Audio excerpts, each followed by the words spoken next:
Chuck, how do you order a Alu-Cab ModCAP? It's pretty simple, actually. First of all, we start with what vehicle you have, your make and model. It's obviously a pickup truck. Then we will determine what size bed you have, 5 or 6 foot bed, and then we move into the unit itself, starting with the base, and that gives you 2 options, windows or no windows. Move up to the sleeping quarters, which will be the flat roof, 2-person sleeper or 4-person sleeper.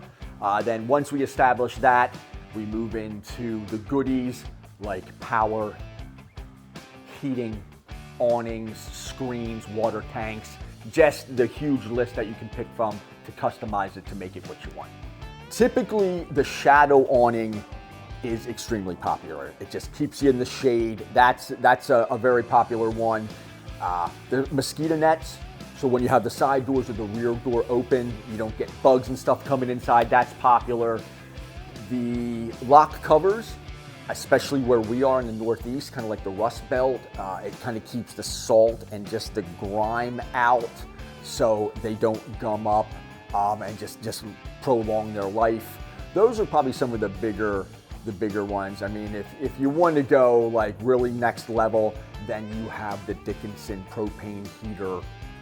You might put the water tank in. They do have what we call the bougie board from GP Factor, which contains all the red arc bits. That one is next level. It's not for everybody. The simple board is probably the more popular one out of it.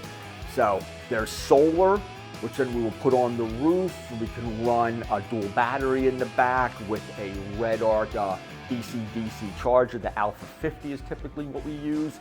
So like I say, those kind of take it to the next step if you want to go all in. And then there's companies like Goose Gear, which make interiors, which we can put inside them if you want to have the whole like camper type experience.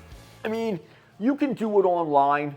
There is a form you can send out, which will then email it to us and we can get in contact with you. You can play around with the website and just add things to your cart and kind of see what things cost. A lot of folks, because it is a bigger build, it is expensive, and it can be a little confusing because there's a lot of options. Most of them will just simply pick up the phone and give us a call here at the shop, and then we can walk you through it.